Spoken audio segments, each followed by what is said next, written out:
Welcome back guys. आज हम start करने वाले हैं इकोनॉमिक्स का एक चैप्टर जिसका नाम है बैलेंस ऑफ पेमेंट। हमेशा की तरह हम अब जानते हैं what is the meaning of balance of payment. तो चलिए स्टार्ट करते हैं।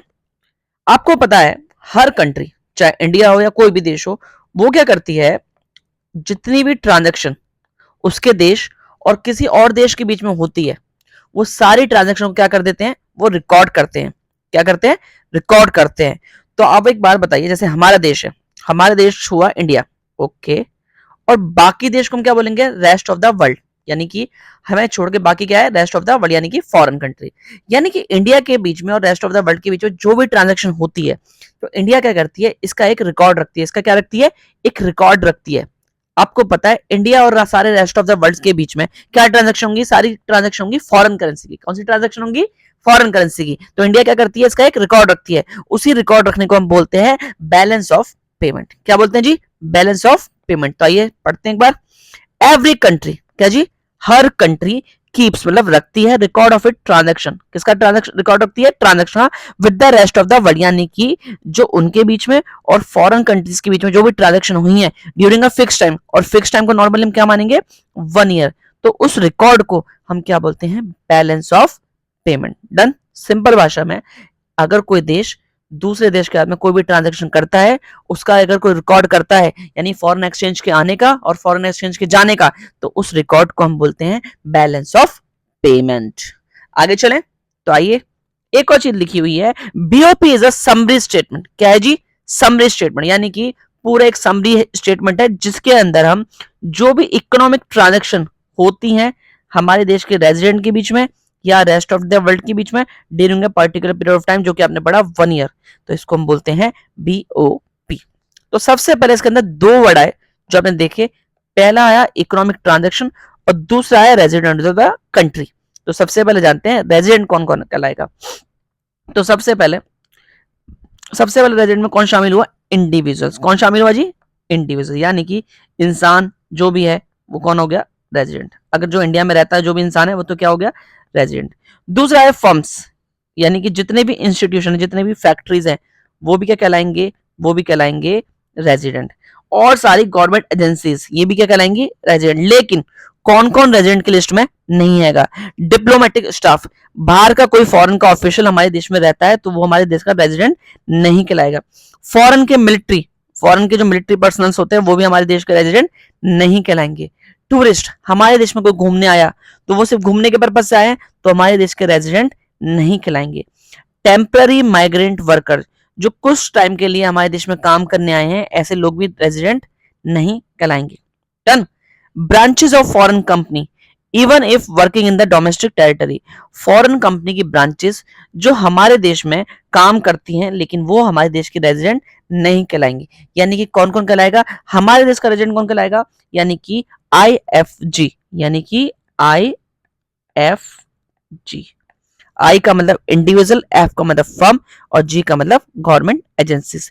और कौन कौन एजेंट नहीं कहलाएगा? Diplomatic staff. डिप्लोमेटिक स्टाफ मतलब बाहर के जो हमारे यहाँ पे एम्बेसीज होती हैं उनके जो स्टाफ्स होते हैं वो हमारे देश के एजेंट नहीं कहलाएंगे। फॉरेन के जो मिलिट्री वाले बंदे हैं वो भी नहीं कहलाएंगे। फॉरेन के जो हमारे देश में टूरिस्ट घूमने आते हैं वो भी नहीं कहलाएंगे।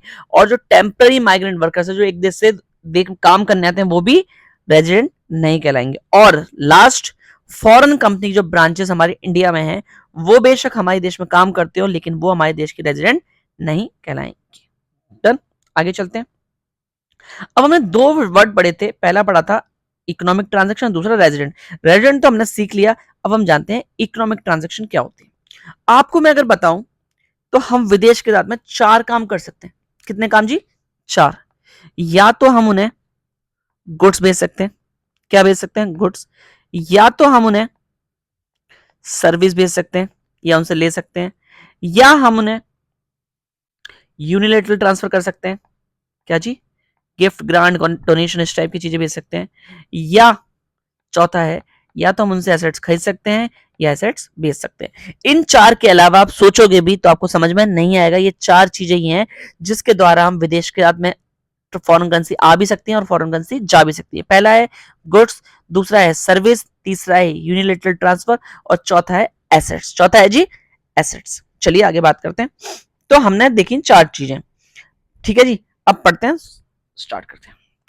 इकोनॉमिक ट्रांजैक्शन, ट्रांजैक्शन वो ट्रांजैक्शन होती है जिसके अंदर ट्रांसफर होता है goods, service, money and assets. कितनी चीजें ट्रांसफर होती हैं?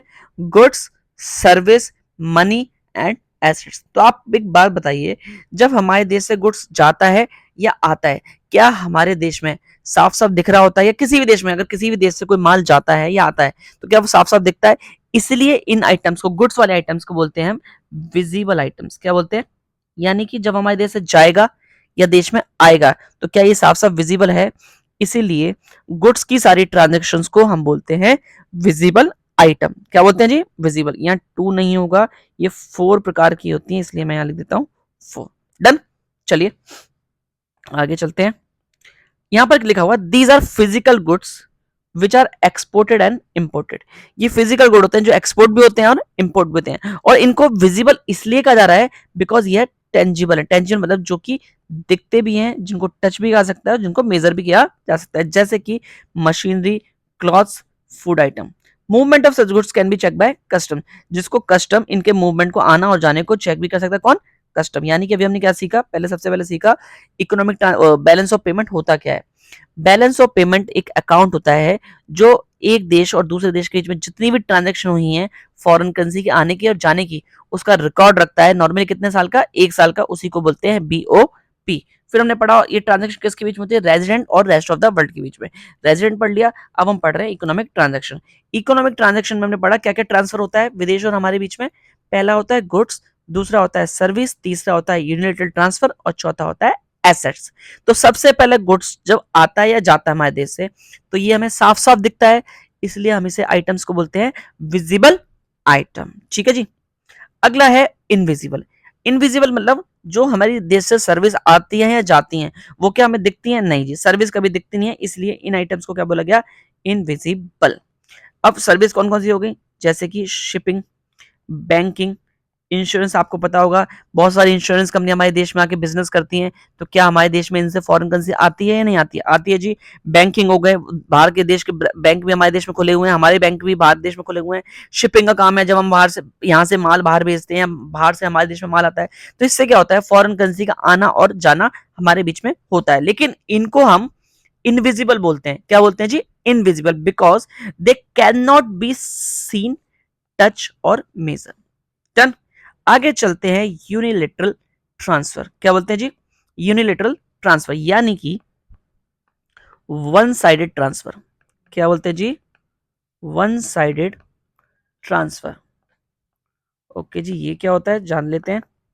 वन साइड ट्रांसफर का मतलब होता है जहां पर हम बदले में कुछ नहीं मिलता, यानी कि जहां पर हम कुछ देते हैं बट वहां पर हमें बदले में कुछ भी एक्सपेक्टेशन या पेमेंट की नहीं होती जी। चले आगे। तो अब जानते हैं यूनिलेटरल ट्रांसफर क्या होता है। यूनिलेटरल ट्रांसफर इंक्लूड्स, क्या क्या शामिल होता है? गिफ्ट। आप मुझे बताइए, अगर आप किसी को गिफ्ट दोगे या पर्सनल रेमिटेंस भेजोगे, जैसे मान लीजिए मैं, मेरे पेरेंट्स जो हैं फॉरेन में रहते हैं। कहाँ रहते हैं? फॉरेन में। अब मैं उनको इंडिया से पैसे भेजूंगा तो क्या मुझे फॉरेन करेंसी की जरूरत पड़ेगी या नहीं पड़ेगी? डन। पहला एग्जांपल, मान लीजिए मैं फॉरेन में रहता हूं और मेरे पेरेंट्स इंडिया में रहते हैं, तो अगर वो मेरे को पढ़ाई के लिए पैसे भेजते हैं तो क्या फॉरेन करेंसी का हमारे देश में आना या जाना होगा या नहीं होगा? डन। तो उसमें क्या है? यूनिलेटरल क्यों है? बिकॉज जब मेरे पेरेंट्स मेरे को पैसे भेजेंगे तो मुझे उनको बदले में कुछ भी नहीं देना, यानी कि इसको बोलते हैं यूनिलेटरल ट्रांसफर। गिफ्ट जब हम किसी को देते हैं, क्या हमें किसी को कुछ देना होता है? मान लीजिए डोनाल्ड ट्रंप ने हमारे देश में फॉरेन करेंसी भेजी गिफ्ट के तौर पे मोदी जी को कि भाई खुश हो गए, लो। आप मुझे बताइए क्या ये लौटाने हैं? नहीं जी, क्योंकि गिफ्ट कभी लौटाया नहीं जाता। Done. Since this transaction do not involve any claim for repayment, यानी इन ट्रांजेक्शन के अंदर कुछ भी वापस नहीं करना पड़ता, इसलिए इनको बोला जाता है अनरिक्विटेड ट्रांसफर। क्या बोला जाता है? Unrequited transfer. ये अनरिक्विटेड ट्रांसफर क्या होते हैं? पढ़ लेते हैं जरा। An international transaction, international transaction where goods, service, cash cash are provided without any expectation. Of payment, यानी जब हम विदेश में या विदेश से लेते हैं गुड्स सर्विस कैश प्रोवाइड करते हैं, लेते हैं without any expectation in return, यानी कि हम मतलब ये वन साइड का मतलब है हमें देना है, वापस आपस में कुछ भी नहीं आएगा। डन। लास्ट है कैपिटल ट्रांसफर, लास्ट है कैपिटल ट्रांसफर। ये क्या होता है? आपने अगर एक चैप्टर पढ़ा होगा गवर्नमेंट बजट, क्या पढ़ा होगा? तो बजट में आपने पढ़ा होगा गवर्नमेंट की दो प्रकार की रिसिप्ट्स होती हैं, एक होती है कैपिटल रिसिप्ट्स और दूसरी होती है रेवेन्यू रिसिप्ट्स। तो कैपिटल रिसिप्ट्स वो होती है जिससे गवर्नमेंट की या तो एसेट्स में चेंज आ जाए या लाइबिलिटी में चेंज आ जाए। क्या चेंज आ जाए? एसेट्स में या लाइबिलिटी में, तो उनको बोला जाता है कैपिटल रिसिप्ट्स। तो कैपिटल ट्रांसफर क्या होता है? जो किससे रिलेटेड होता है? कैपिटल रिसिप्ट्स, यानी कि जब गवर्नमेंट क्या लेती है, बोरोइंग करती है या बोरोइंग लेती है या देती है, या कैपिटल पेमेंट, कैपिटल रीपेमेंट करती है या कोई एसेट्स खरीदती है, तो इस केस में फॉरेन करेंसी का आना और जाना रिकॉर्ड होता है। तो मैं आपको समरी में समझा देता हूं, मैंने अभी तक क्या पढ़ा। सबसे पहले हमने पढ़ा बीओपी क्या होता है। बीओपी एक रिकॉर्ड होता है जिसमें हम हमारे देश के रेजिडेंट और रेस्ट ऑफ द वर्ल्ड, यानी कि विदेशों के साथ में जो भी ट्रांजैक्शन करी हैं उन सारे का क्या करते हैं? रिकॉर्ड रखते हैं, उसी को बोलते हैं बीओपी। और रिकॉर्ड भी कितने साल का? 1 ईयर का। फिर हमने पढ़ा रेजिडेंट। रेजिडेंट में कौन कौन आ गया? रेजिडेंट में आ गए भैया, रेजिडेंट में कौन कौन आ गए? रेजिडेंट में आ गए पहला बंदा इंडिविजुअल, फर्म और गवर्नमेंट एजेंसी। कौन कौन नहीं आए इसके अंदर? एक तो डिप्लोमेटिक स्टाफ, और कौन आ गया? और आगे माइग्रेंट वर्कर्स, इसके अंदर आ गए टूरिस्ट और फॉरेन मिलिट्री पर्सनल, ये सारे इसमें नहीं आएंगे। ठीक है। फिर हमने पढ़ा इकोनॉमिक ट्रांजैक्शन। कौन सी?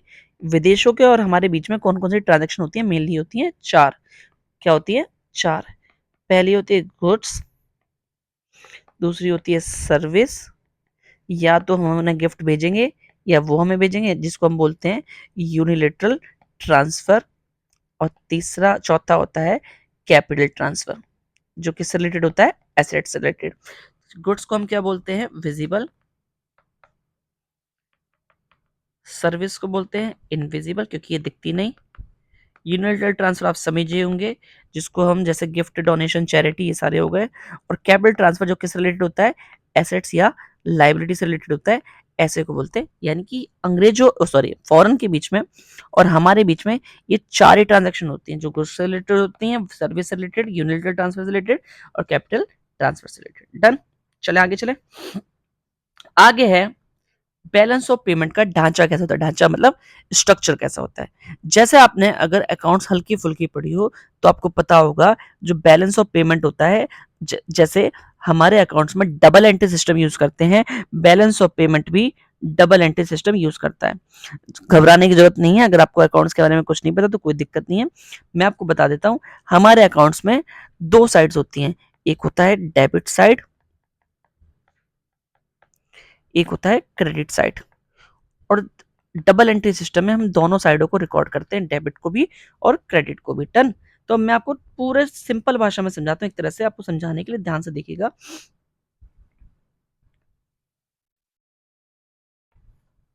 मैं आपको एक हल्का सा नजरिया दिखा के देता हूं कि बीओपी हमारा कैसे होता है।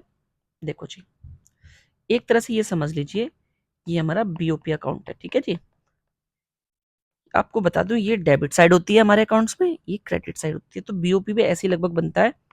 पीए मतलब पापा नहीं है, इसका मतलब है पर्टिकुलर अमाउंट, पर्टिकुलर अमाउंट। ठीक है। तो क्रेडिट साइड में, डेबिट साइड में लिखा जाता है फॉरेन करेंसी का जाना, फॉरेन करेंसी का जाना। और क्रेडिट साइड में लिखा जाता है फॉरेन करेंसी का आना। ठीक है जी। डन। यहां तक क्लियर है। तो अगर देश में फॉरेन करेंसी आएगी तो इस साइड में लिखी जाएगी, अगर देश से फॉरेन करेंसी जाएगी तो इस साइड में लिखी जाएगी। डन। चलिए, अब मैं आपको एक बार थोड़ा सा हल्का सा बना के दिखाता हूं, जिससे आपको पूरा का पूरा स्लाइड समझ में आए। जितना हमने अभी तक पढ़ा उसके लिए आपको मैं 2 वर्ड्स बता देता हूं। एक होती है बीओपी साइड में 2 साइड्स होते हैं, क्रेडिट साइड और डेबिट साइड। क्रेडिट साइड में आप देख सकते हैं ऑल इनफ्लो और सोर्स ऑफ फॉरेन एक्सचेंज, यानी कि फॉरेन करेंसी का जितना भी इनफ्लो होता है, इनफ्लो मतलब आना, वो कहाँ रिकॉर्ड होगा? Credit side. और जितनी भी फॉरेन करेंसी का जाना होता है वो कहाँ रिकॉर्ड होगा? Debit side. देखो जी मैंने ये लिखा है, फॉरेन करेंसी का जाना, फॉरेन करेंसी का आना। ओके जी आगे चलते हैं। अब मैं आपको थोड़ी सी बातें बता देता हूँ। देखो जी अभी मैंने आपके सामने एक अकाउंट बनाया था पीओपी का, फिर से बना देता हूँ, कोई दिक्कत नहीं है। देखो जी ये हो गया एक तरह से POP account, debit side, credit side, पीए पीए पापा। अब मुझे बताइए, सोच के बताइएगा ध्यान से, कि फॉरेन करेंसी आती कब कब है? जब हम देश में एक्सपोर्ट करेंगे या जब हम देश में इंपोर्ट करेंगे? बिल्कुल सही जवाब, जब हम करेंगे एक्सपोर्ट। जब हम करेंगे एक्सपोर्ट, क्योंकि जब हम फॉरेन करेंसी वो सॉरी जब हम देश से कोई विदेश में माल बेचेंगे तो हमारे देश में फॉरेन करेंसी आएगी। क्या जी? आएगी ना। तो इसको फॉरेन करेंसी को आने को हम कहां रिकॉर्ड करेंगे? क्रेडिट साइड में, यानी कि हम लिखेंगे एक्सपोर्ट, एक्सपोर्ट ऑफ गुड्स। तो आप एग्जाम्पल के तौर पे मान लेते हैं हमने देश से $500 की फॉरेन माल बेचा था, जिससे हमारे पास $500 फॉरेन करेंसी आई। ठीक है जी। अब मुझे बताइए हमारे देश से फॉरेन करेंसी जाएगी कब कब? बताओ जी, सोचो सोचो, बताए कब जाएगी?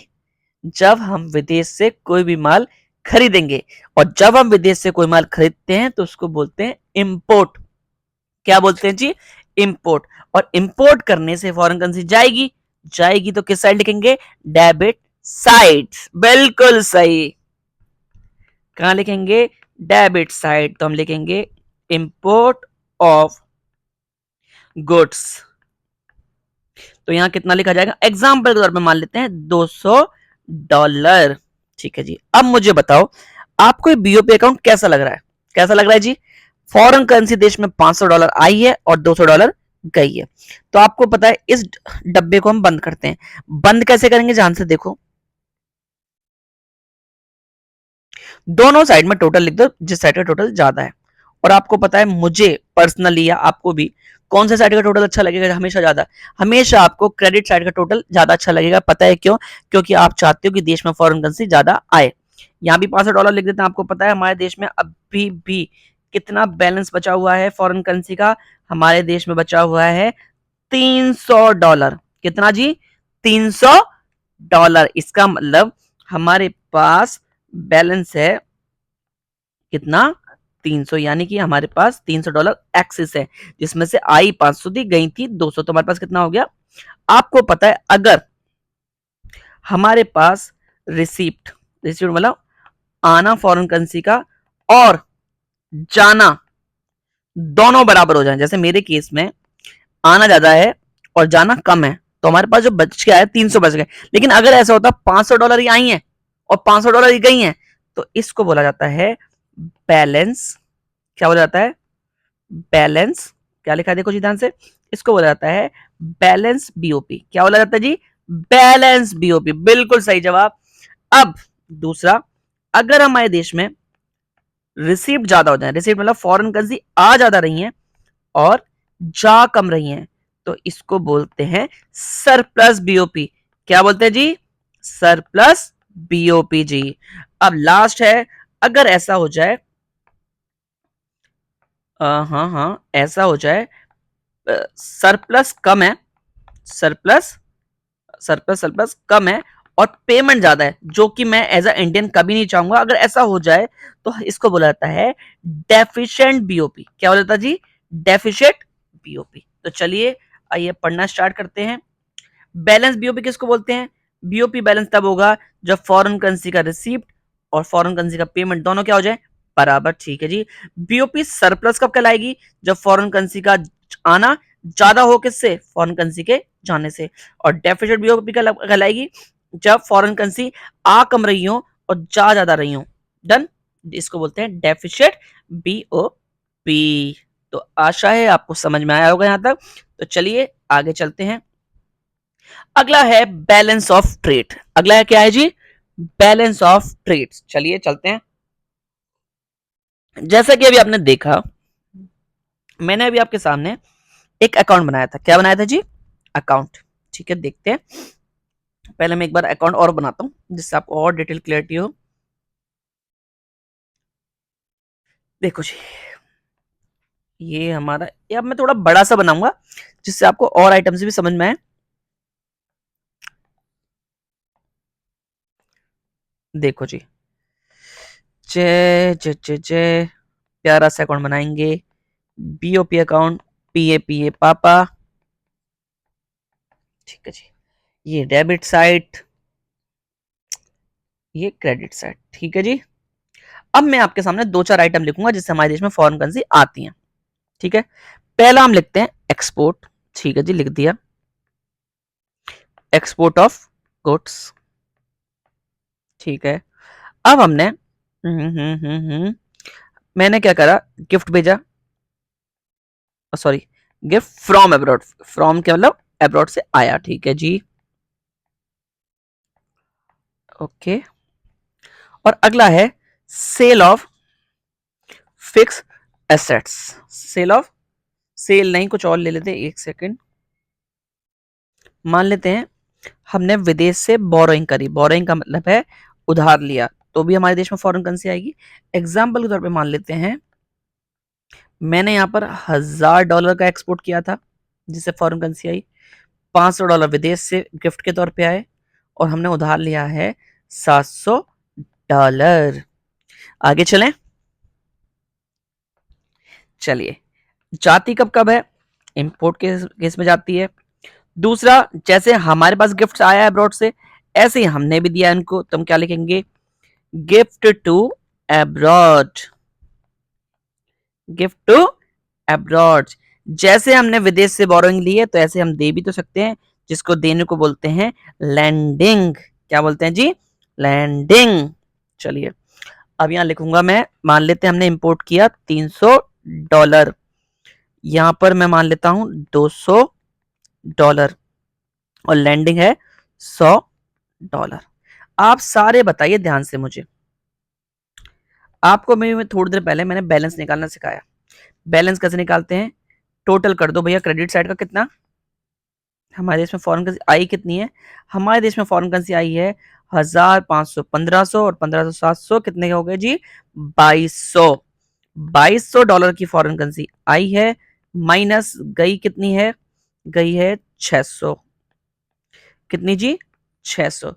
तो सारे बच्चे बताओ जी, हमारे देश से बैलेंस कितना बच गया, बैलेंस बच गया जी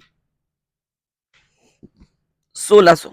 कितना बच गया, आपको पता है ये मैंने क्या निकाल दिया, ये मैंने निकाल दिया बैलेंस। क्या निकाल दिया, बैलेंस। अब ध्यान से सुनिएगा, ये बैलेंस तो हमने निकाल दिया, अभी आपने थोड़ी देर पहले पढ़ा कि देखो, ये हमने भी टॉपिक पढ़ा था, बैलेंस बीओपी किसको बोलते हैं, बैलेंस समझ में आ गया था। अब ध्यान से नोटिस करना, ये जो मैंने बनाया है, ये 1600 तो बैलेंस आ गया, यानी बैलेंस बीओपी। लेकिन बैलेंस बीओपी के दो पार्ट होते हैं, कितने पार्ट, दो।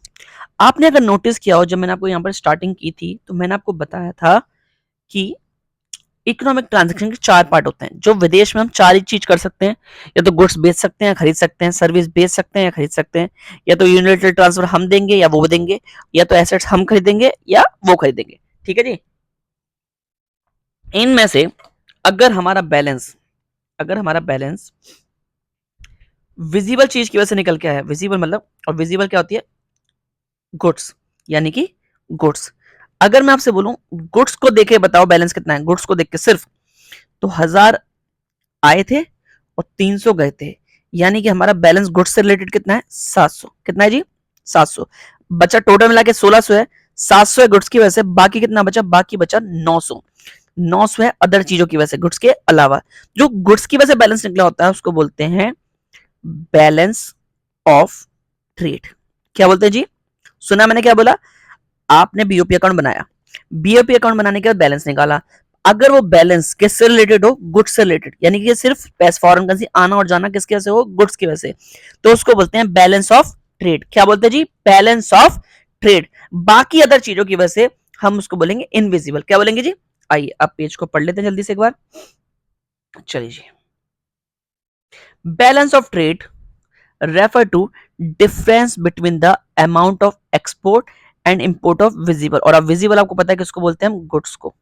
यानी कि अगर आपको सिंपल सा फॉर्मूला बताऊं, अगर आपने नोटिस किया हो, ये जो मेरा 700 निकला, इस 700 कैसे निकला था, हमने एक्सपोर्ट में से माइनस कर दिया था इंपोर्ट, ऐसे निकला था ना। यानी कि हम बैलेंस ऑफ ट्रेड कैसे निकालते हैं, जी, एक्सपोर्ट माइनस इंपोर्ट। तो यही लिखा हुआ है, क्या फॉर्मूला है जिसका, export of goods minus import of goods. Okay जी, ठीक है।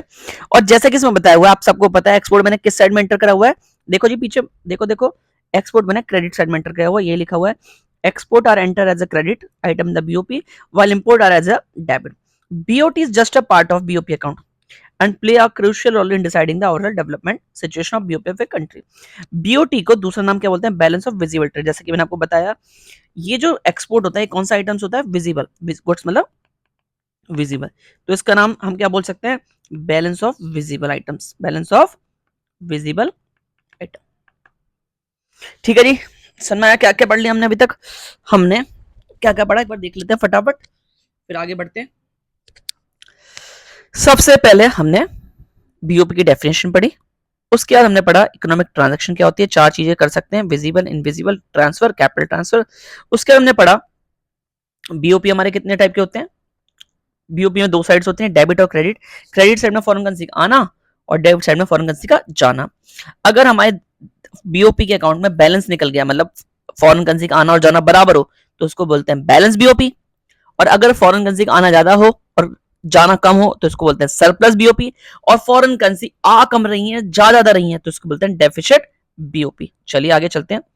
फिर हमने पढ़ा बैलेंस ऑफ ट्रेड, यानी कि जब हम अकाउंट बनाते हैं तो हमारा बैलेंस निकल के आता है, इसमें 1600 निकला, लेकिन इस 1600 के अंदर जो देखने वाला बैलेंस था, जिसको मतलब हमें साफ साफ दिखाई दे रहा है ये विजिबल आइटम है, तो उस वाले बैलेंस को बोलते हैं बैलेंस ऑफ ट्रेड। क्या बोलते हैं जी, बैलेंस ऑफ ट्रेड। आगे चलें, यहां तक मुझे लगता है आपको क्लियर हो गया। आगे चलते हैं, जैसे अभी हमने निकाला, ये हमारे केस में 700 निकल के आया, बट क्या हो सकता है, ये नेगेटिव भी हो सकता है। नेगेटिव का मतलब है हमारे देश में इंपोर्ट ज्यादा हो रही है और एक्सपोर्ट कम हो रही है, तो इस केस में हमारा जो बीओटी निकलेगा, बीओटी मतलब समझा, balance of trade, balance of trade, balance of trade समझ रहे हो ना, कंफ्यूज ना हो, बीओपी अलग चीज होती है, बीओपी का एक छोटा सा पार्ट होता है बैलेंस ऑफ ट्रेड, जो हम कैसे निकालते हैं, export minus import, export minus import. अगर हमारा बीओटी सरप्लस कब कहलाएगा, यानी हमारा जैसा अभी मेरे केस में 700 आया, ये कैसा है, सरप्लस, यानी कि जब एक्सपोर्ट ग्रेटर देन इंपोर्ट। हमारा बीओटी डेफिसिट कब कहलाएगा, जब हमारा इंपोर्ट, या तो ऐसे लिख लेते हैं, एक्सपोर्ट लेस देन इंपोर्ट। और हमारा बैलेंस कब कहलाएगा, हमारा बैलेंस कराएगा जब एक्सपोर्ट और इंपोर्ट दोनों क्या हो, बराबर हो। डन, चलें आगे, चलिए जी आगे चलते हैं। यहां पर ये लिखा हुआ है, if a country export more goods then what is import. अगर कंट्री ने ज्यादा एक्सपोर्ट किया, इंपोर्ट कम किया, तो हमारा जो बैलेंस ऑफ ट्रेड है कैसा कहलाएगा, सरप्लस। और अगर इसका उल्टा हो तो डेफिसिट बीओटी। चलिए आगे चलते हैं। हाय, पेपर में एक मोस्ट इंपॉर्टेंट क्वेश्चन आता है, बैलेंस ऑफ ट्रेड और बैलेंस ऑफ पेमेंट क्या होता है। तो आइए जानते हैं दोनों क्या होता है। बीओपी अभी हमने दोनों में पढ़ा, शुरू में सबसे पहले पढ़ा, बीओपी एक अकाउंट होता है जिसके अंदर हम अपने देश और दूसरे देश के बीच में जितनी भी ट्रांजैक्शन होती है, इकोनॉमिक ट्रांजैक्शन, रेजिडेंट के बीच में और रेस्ट ऑफ द वर्ल्ड के बीच में पूरे साल की, उसका एक रिकॉर्ड रखते हैं, उसको हम बोलते हैं बैलेंस ऑफ पेमेंट। अब बैलेंस ऑफ ट्रेड क्या है, बैलेंस ऑफ पेमेंट जब हम बनाते हैं तो उसकी 2 साइड होती है, डेबिट और क्रेडिट। उसका जो बैलेंस निकलता है, वो भी कौन सा वाला, जो दिखने वाला बैलेंस होता है, उसको हम बोलते हैं बैलेंस ऑफ ट्रेड। पेपर में कंफ्यूज करने के लिए दोनों डिफरेंस दे देता है कि बच्चों को पता है या नहीं पता। आप मुझे बताओ इनमें से बड़ा आइटम कौन सा है, बड़ा कॉन्सेप्ट। हाँ जी, balance of payment wider concept है और balance of trade narrow concept है, बिकॉज बीओटी किसका पार्ट होता है, बीओपी का। ठीक है जी, आगे चलते हैं। इसके अंदर आपने देखा होगा, सिर्फ मैंने गुड्स वाले आइटम, बैलेंस ऑफ ट्रेड में सिर्फ कौन से आइटम्स है, विजिबल, और बैलेंस ऑफ पेमेंट का टोटल था। आपने अगर नोटिस किया हो यहां पर सिर्फ बैलेंस ऑफ ट्रेड में सिर्फ एक्सपोर्ट और इंपोर्ट की बात की गई, और वो भी कौन से होते हैं, सिर्फ विजिबल। अभी आपने देखा होगा 4 आइटम थे, विजिबल, इनविजिबल, यूनिलेटरल ट्रांसफर। देखो जी अभी आपको दिखाया था, कहां गया जी, ये रहा। जबकि सिर्फ विजिबल वाले के केस में ही बैलेंस निकलता है, बाकी भी तो रिकॉर्ड है। बाकी यानी कि इनविजिबल विजिबल कहां रिकॉर्ड होंगे, ये सारे रिकॉर्ड होंगे कहां पर, बीओपी में। यानी कि बीओटी के अंदर सिर्फ विजिबल वाले आइटम्स दिखाए जाते हैं, यानी कि एक्सपोर्ट और इंपोर्ट, और यहाँ पर विजिबल भी, इनविजिबल भी, यूनिलेटरल भी और कैपिटल ट्रांसफर भी। चलें आगे। आपने नोटिस किया होगा इसके अंदर सिर्फ विजिबल आइटम्स दिखाए गए, किसके अंदर, विजिबल। लेकिन कैपिटल वाला आइटम, कैपिटल वाले समझ गए, कैपिटल कौन सा, बोरोइंग लेना, लैंडिंग लेना, ये वाले आइटम्स नहीं दिखाए जाते। लेकिन इसके अंदर सारी ट्रांजेक्शन कैपिटल की हो या कोई भी हो रिकॉर्ड होती है। आगे चलें। Unfavourable BOT can be met out, यहाँ क्या लिखा जाएगा, met out of favourable BOP. अगर हमारा बीओटी अनफेवरेबल यानी कि नेगेटिव में आ रहा है तो हम उसको फेवरेबल बीआईपी से मेट आउट कर सकते हैं, but unfavourable BOP can not be met out of favourable BOT. यानी कि अगर हमारा बीओपी अनफेवरेबल है तो हम उसको सेट ऑफ फेवरेबल बीओटी से नहीं कर सकते। डन। तो सबसे पहले आप याद रखिएगा ये वाला डिफरेंस काफी इंपॉर्टेंट है, और ये वाला देख लीजिए, BOT refer to difference between, यानी कि सिंपल सी बोलना चाह रहा है बीओटी का फॉर्मूला क्या होता है, एक्सपोर्ट माइनस इंपोर्ट। सिंपल याद हो गया होगा। यहाँ विजिबल आइटम, यहाँ सारे, ये कैपिटल नहीं होता, यहाँ कैपिटल होता है। ये छोटा कॉन्सेप्ट है, ये बड़ा कॉन्सेप्ट है। डन। चलिए अब चलते हैं बैलेंस ऑफ पेमेंट के कितने पार्ट होते हैं, बैलेंस ऑफ पेमेंट के कितने पार्ट होते हैं। चलिए सबसे पहले देखते हैं, आपको मैंने बताया बीओपी। बीओपी अकाउंट के अंदर 4 चीज आती हैं, आप सबको पता है हमारे विदेश का में 4 ही चीज हो सकती है। पहला है, कौन सी ट्रांजैक्शन हो सकती है हमारे बीच में, एक सेकेंड, एक ट्रांजैक्शन तो हो सकती है गुड्स की, दूसरी ट्रांजैक्शन हो सकती है सर्विस की, तीसरी ट्रांजैक्शन होती है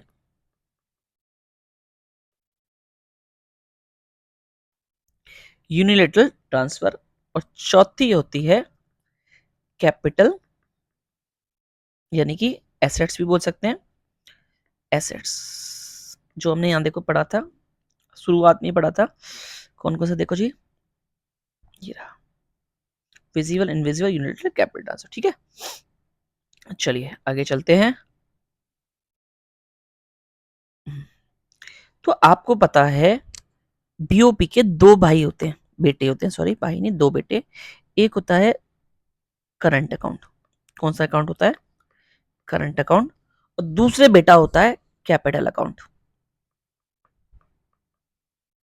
और आपको पता है विदेश का तो हमारी 4 ही ट्रांजैक्शन हो सकती हैं, या तो ये, या तो ये, या तो ये, या तो ये। तो ये जो 3 ट्रांजैक्शन हैं, इनमें अगर फॉरेन करेंसी आ रही है और जा रही है तो इन तीनों का ट्रांजैक्शन को रिकॉर्ड कहां करते हैं हम, करंट अकाउंट में। और अगर वो पैसा किससे रिलेटेड है, फॉरेन करेंसी का आना और जाना, कैपिटल सेट से, सॉरी कैपिटल ट्रांसफर से, तो वो कहां रिकॉर्ड होगी, कैपिटल अकाउंट। डन, समझ में आया। बीओपी के कितने पार्ट, 2 पार्ट, करंट अकाउंट और कैपिटल अकाउंट। अगर कोई भी बात है गुड्स से रिलेटेड हो, सर्विस से रिलेटेड हो, यूनिलेटरल ट्रांसफर से रिकॉर्डेड हो, तो हम उसको कहां रिकॉर्ड करेंगे, करंट अकाउंट में। और अगर वो बात किससे रिलेटेड हो, कैपिटल ट्रांसफर से, तो कहां रिकॉर्ड करेंगे, कैपिटल अकाउंट। चलिए पढ़ते हैं अब, चलिए जी भैया फटाफट पढ़ते हैं। कंपोनेंट, कंपोनेंट का मतलब बैलेंस ऑफ पेमेंट के कितने पार्ट होते हैं। चलिए पढ़ते हैं। Current account record all transaction, current account record all transaction, current account में सारी ट्रांजैक्शन रिकॉर्ड होती है, लेकिन किससे रिलेटेड होनी चाहिए, export and import of goods, यानी कि आपको समझ में आ गया मैंने जो पीछे लिखा था।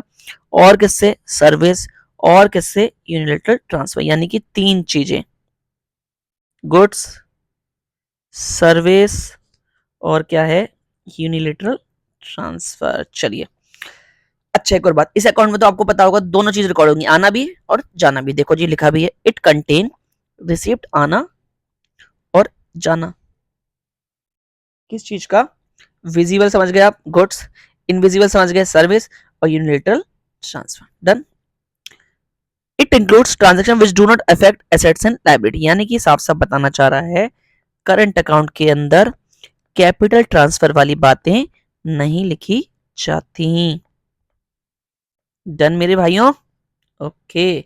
इसके अंदर सिर्फ तीन ही चीज आती हैं, गुड्स, सर्विस और यूनिलेटरल ट्रांसफर। चलिए पढ़ लेते हैं, जो मैंने बताया आपको वही दिखेगा इसके अंदर।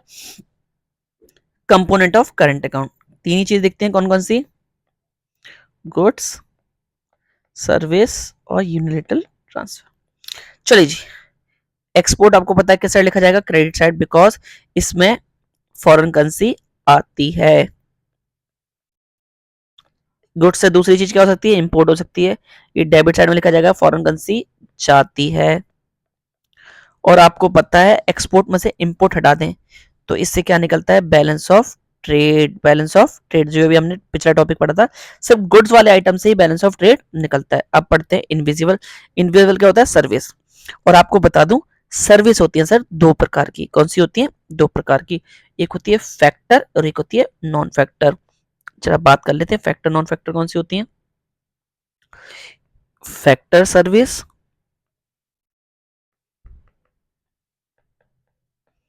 Non factor service. ध्यान से देखते हैं ये होता क्या है। आपको पता है चार लोगों की जरूरत पड़ती है धंधे में। चार: लैंड, लेबर, कैपिटल और एंटरप्रेन्योरशिप। अगर ये चार जो गंजे हैं, अगर ये चार गंजे अपनी सर्विस देते हैं, अच्छा एक और बात, इन चारों गंजों को मिला के बोलते हैं फैक्टर्स ऑफ प्रोडक्शन। क्या बोलते हैं? Factor of production. अगर ये चार गंजे विदेश में अपनी सर्विस देते हैं तो ये क्या देश में फॉरेन करेंसी आएगी? नहीं आएगी? आएगी जी, फॉरेन करेंसी आएगी। तो ऐसी इनका उस इनकम को बोलते हैं फैक्टर सर्विस। ये क्या देने जा रहे हैं? Factor service. लेकिन अगर कोई ऐसी सर्विस है जैसे कि टूरिज्म, बैंकिंग, इंश्योरेंस, शिपिंग, इस टाइप की जो सर्विसेज हैं, आप देखिए ये भी सर्विसेज है, टूरिज्म, बैंकिंग, क्या ये इनमें से आती हैं? क्या ये जमीन, लैंड वाला जो जमीन देने का काम करता है, जो किसी का जॉब करता है, जो पैसे देने का काम करता है, जो कंपनी का, क्या ये टूरिज्म, ये चारों चीजें क्या इससे रिलेटेड है? नहीं। इनको कौन सी सर्विस बोलेंगे? Non factor service. तो सर्विस कितने प्रकार की? फैक्टर सर्विस, जो इन चारों से रिलेटेड हो तो फैक्टर है, और जो इनसे रिलेटेड हो नॉन फैक्टर है। चले, तो हमने क्या सीखा अभी तक? फैक्ट सर्विस दो प्रकार की, फैक्टर सर्विस और नॉन फैक्टर सर्विस। अगर हमने अपने देश से जमीन, मतलब हमने बाहर जाके जमीन किराए पे दी तो रेंट मिलेगा, तो वो कौन सी इनकम हो जाएगी? कौन सी सर्विस दी हमने? Factor service. और अगर हमने टूरिज्म का काम, बैंक का काम, इंश्योरेंस का काम, शिपिंग का काम किया तो वो कौन सी सर्विस हो गई? Non factor. चलिए आगे चलते हैं। अगली ट्रांजेक्शन होती है यूनिलेटरल या अनरिक्वेटेड ट्रांसफर, यानी कि वन वे ट्रांजेक्शन, जिसमें जिसमें कुछ भी देना वन साइडेड ट्रांसफर होती है, जिसमें देना वेना कुछ होता नहीं है, यानी कि सॉरी। अब चलते हैं, करंट अकाउंट के दो बैलेंस होते हैं। क्या होते हैं? Balance on current account. अगर अगर एक्सपोर्ट प्लस रिसीप्ट ज्यादा हो तो इसको हम बोलते हैं सरप्लस। यानी कि आप सबको पता है कि दो साइड होती हैं, एक डेबिट और एक क्रेडिट होती है। क्रेडिट में, करंट में अभी आपको कौन सा अकाउंट बना के दिखा रहा हूं? करंट। वो जो मैंने बनाया था वो बीओपी था। करंट अकाउंट में तो आपको पता है सिर्फ क्या क्या बातें आती हैं? गुड्स की और सर्विस की और यूनिलेटरल ट्रांसफर की। तो अगर गुड्स में इधर वाली साइड का टोटल इधर वाली साइड के टोटल से ज्यादा हो तो इसको बोलते हैं सरप्लस, और अगर इधर वाली टोटल का साइड का ज्यादा हो और इधर वाली का कम हो तो इसको हम क्या बोलते हैं? डेफिशिएट। चले आगे। फिर हमने पढ़ा कौन सा अकाउंट? Capital account. कौन सा जी? Capital account. कैपिटल अकाउंट क्या होता है? ऐसी ट्रांजैक्शन जिससे एसेट्स और लायबिलिटी जब रेजिडेंट की चेंज हो जाए तो उसको हम बोलते हैं कैपिटल अकाउंट। एग्जाम्पल के तौर पे, अगर हमारे देश से, अगर हमारा देश विदेश वाले देश से उधार लेता है, सॉरी विदेश से क्या लेता है? उधार लेता है, तो आप मुझे बताइए, अगर हमारा देश विदेश से उधार लेगा तो क्या देश पर लायबिलिटी नहीं आएगी चुकाने की?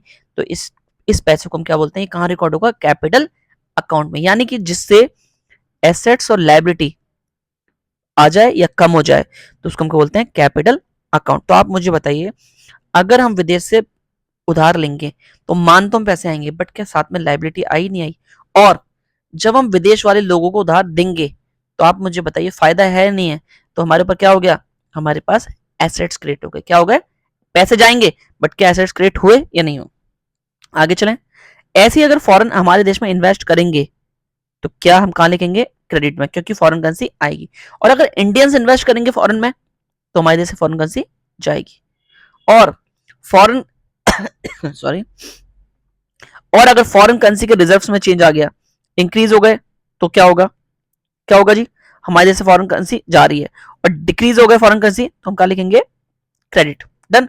आगे चलें, तो कैपिटल अकाउंट भी अगर इनफ्लो ज्यादा होता है और आउटफ्लो कम होता है, यानी आना ज्यादा जाना कम, तो उसको हम क्या बोलेंगे, सरप्लस। और अगर आउटफ्लो ज्यादा हो इनफ्लो कम हो तो उसको हम क्या बोलेंगे, डेफिसिट, डेफिसिट।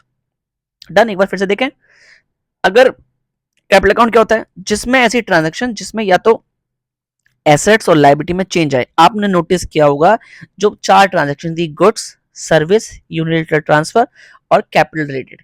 तो गुड्स सर्विस उसमें तो कैपिटल करंट अकाउंट में ट्रांसफर हो गई, बाकी एसेट्स और लायबिलिटी से रिलेटेड हो तो कहां रिकॉर्ड होती है, कैपिटल अकाउंट में। यानी जिससे एसेट्स और लायबिलिटी में चेंज आ जाए उसको हम क्या बोलेंगे, उसको हम कहां रिकॉर्ड करेंगे, उसको हम रिकॉर्ड करेंगे कैपिटल अकाउंट में। और कैपिटल अकाउंट में कितनी चीजें हो जाती हैं, बोरोइंग यानी कि लिया या विदेश से उधार दिया, हमने विदेशी वालों ने हमारे इन्वेस्ट किया या हमने वहां इन्वेस्ट किया। और अगर फॉरेन करेंसी के रिजर्व में चेंज आ गया, फॉरेन करेंसी के रिजर्व में चेंज आ गया तो उसको हम क्या बोलेंगे, डन। चलें आगे, आगे चलते हैं, करंट अकाउंट और कैपिटल अकाउंट में अंतर क्या होता है। सबसे पहले आपको बता दूं, ध्यान से देखिएगा, करंट अकाउंट में तीन चीजें, विजिबल, इनविजिबल और यूनिट ट्रांसफर। यह बोरोइंग लेना देना, इन्वेस्टमेंट, फॉरेक्स रिजर्व। डन। ये फ्लो कंसेप्ट है और ये स्टॉक कंसेप्ट है। कौन सा है जी, फ्लो, और कैपिटल कैसा है, स्टॉक। अब कई बच्चों को ध्यान होगा नहीं कि स्टॉक और फ्लो क्या होता है, तो मैं आपको बता दूं, स्टॉक होता है जो पर्टिकुलर पीरियड ऑफ टाइम पे मेजर होता है, सॉरी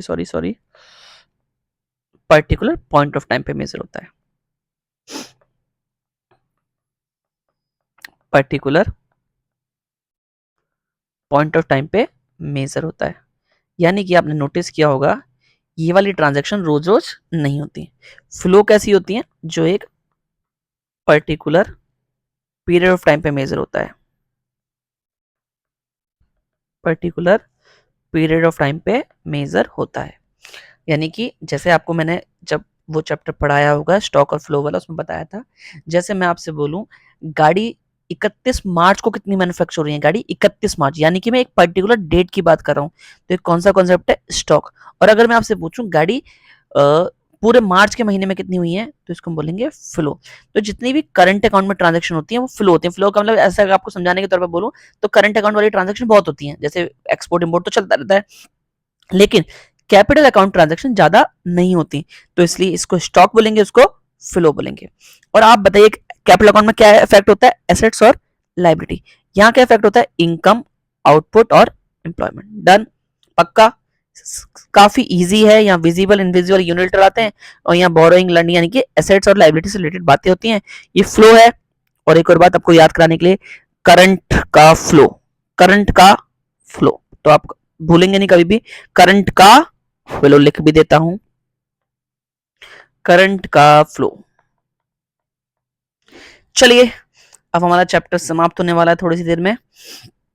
अब पढ़ा है लास्ट टॉपिक है इसका, ऑटोनॉमस और एकोमोडेटिंग आइटम क्या होते हैं। देखो जी,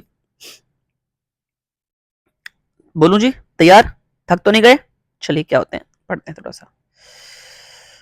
ऑटोनोमस ट्रांजैक्शन वो इंटरनेशनल ट्रांजैक्शन होती है। पहली बात तो इंटरनेशनल ट्रांजैक्शन से साफ साफ समझ जाएं, देश का रेजिडेंट और विदेश के बीच में कोई ट्रांजैक्शन होती है तो वो इंटरनेशनल ट्रांजैक्शन होती है, done for economic reasons like profit, interest, business motive. ऐसी कोई ट्रांजैक्शन जो इकोनॉमिक रीजन से लाइक प्रॉफिट, यानी कि देश के मतलब जैसे अगर आपको मैं बताऊं तो चाहे वो इनविजिबल हो, विजिबल हो, यूनिटरी ट्रांसफर हो, कैपिटल, वो सारे के सारे इस ट्रांजैक्शन में आ गए। यानी कि विजिबल बोल लो यानी कि गुड्स वाली आइटम, इनविजिबल बोल लो, यूनिलैटरल ट्रांसफर बोल लो, या एसेट से या लाइबिलिटी से रिलेटेड बोल लो, ये सारी कौन सी हो गई जो हम इकोनॉमिक रीजन के लिए करते हैं। अब विदेश से कोई एसेट्स खरीदे तो किस लिए खरीदे, को अपने देश के हित के लिए ना, प्रॉफिट इंटरेस्ट के लिए ना। तो यानी कि डन, वो सारी ट्रांजेक्शन कौन सी होती है, ऑटोनोमस आइटम, यानी कि these are international transaction done for economic reasons. चले आगे example, foreign company invest in India to earn profit. Foreign company हमारे देश में इन्वेस्ट क्यों कर रही है, प्रॉफिट कमाने के लिए। एक्सपोर्ट इंपोर्ट और long term private loan for earning interest, हमने लोन लिया किस बात के लिए, लोन दिया किस लिए, इंटरेस्ट के लिए। अगर हमारे देश का रिसिप्ट ज्यादा हो और पेमेंट कम हो तो उसके क्या बोलते हैं, सरप्लस, और रिसिप्ट कम हो और पेमेंट ज्यादा हो तो डेफिसिट। अब ध्यान से मैं आपको एक एग्जांपल के तौर पे समझाता हूं। हमने निकाला पूरा बीओपी, बीओपी का एक एग्जांपल दे देता हूं मैं आपको। बीओपी में आपको मैंने अभी बताया, बीओपी के दो भाई नहीं सॉरी बेटे, करंट अकाउंट और दूसरा कैपिटल अकाउंट। ठीक है जी, करंट और कैपिटल। करंट में क्या क्या चीजें रिकॉर्ड होती हैं, विजिबल यानी कि गुड्स, इनविजिबल मतलब सर्विस, यूनिलेटरल ट्रांसफर, और चौथा चौथा चौथा यही था बस। यहां पर रिकॉर्ड होता है एसेट्स और लाइबिलिटीज, यानी कि बोरोइंग या लैंडिंग टाइप का चीजें, या ये सारी फॉरेन एक्सचेंज रिजर्व। अब विजिबल मान लो क्या हुआ, ये जितनी भी ट्रांजैक्शन है ये वाली, इनको बोलते हैं ऑटोनॉमस ट्रांजैक्शन। कौन सी ट्रांजैक्शन होती है, ऑटोनॉमस। ये किसी इकोनॉमिक मोटिव के चक्कर में होती है, इसलिए इसको क्या बोलते हैं, ऑटोनॉमस ट्रांजैक्शन। मान लेते हैं यहाँ $200 या $300 या $400 या $500। ठीक है, 500, 400, 900, 300, 1200, 2, $1400 हमारे देश में बीओपी में आया। बीओपी का मतलब हमारे देश में फॉरेन करेंसी आई है, आई ज्यादा है, गई कम है, तो सारी ट्रांजेक्शन को हम क्या बोलेंगे, ऑटोनोमस ट्रांजेक्शन। तो देखो ध्यान से अब क्या बताना चाह रहा हूं मैं आपको।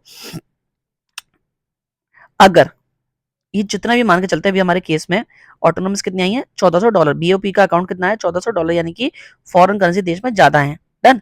अब ध्यान से देखिएगा, अगर हमारे देश में फॉरेन करेंसी ज्यादा आती है, क्या करते हैं, ज्यादा आती है, तो हम क्या करने वाले हैं, इस फॉरेन करेंसी की हम क्या करेंगे, आरबीआई हमारा जो होता है, आपको पता है हमारे देश में सारा क्या करता है, आरबीआई सब कुछ संभालता है गवर्नमेंट के बिहाफ पे। ये अब क्या है, अगर हमारे देश में सरप्लस है, सरप्लस का मतलब फॉरेन करेंसी आई ज्यादा है, गई कम है, तो इसमें आरबीआई क्या कर देगा, फॉरेन करेंसी और फॉरेन करेंसी क्या कर देगा, बाय कर लेगा। और अगर हमारे देश में -$1400 होता, माइनस का मतलब है डेफिशिएट बीओपी होता, डेफिशिएट मतलब हमारे देश में फॉरेन करेंसी आई कम है और गई ज्यादा है, तो इस केस में क्या करते हम, गवर्नमेंट क्या कर देता, फॉरेन करेंसी सेल कर देता, फॉरेन करेंसी सेल कर देता। डन, पक्का। यानी कि अगर मैं आपको सिंपल सी भाषा में समझाऊं, ये सारी जितनी भी ट्रांजैक्शन करी है ऑटोनोमस ट्रांजैक्शन है, और ये सारी आइटम होती है, ट्रांजैक्शन को हम बोलते हैं अबव द लाइन आइटम। कौन सी ट्रांजैक्शन होती है, अबव द लाइन आइटम। ये बीओपी का बैलेंस हो गया, तो इससे ऊपर की लाइन को क्या बोलेंगे, above the line item. BOP का बैलेंस निकलने के बाद हम ट्रांजैक्शन कौन सी करते हैं, अकोमोडेटिंग। कौन सी जी, अकोमोडेटिंग। यानी कि अगर हमारा सरप्लस आता है तो आरबीआई क्या कर देता है, और खरीद लेता है, और अगर हमारा डेफिसिट आता है तो आरबीआई क्या कर लेता है, सेल। यानी कि अकोमोडेटिंग ट्रांजैक्शन का काम क्या होता है, बीओपी के अकाउंट को बैलेंस करना, बीओपी के अकाउंट को बैलेंस करना। कमी है तो बेच देता है, ज्यादा है तो खरीद लेता है, तो इसके चक्कर में हमारा बीओपी अकाउंट हमेशा ही बैलेंस चलता है।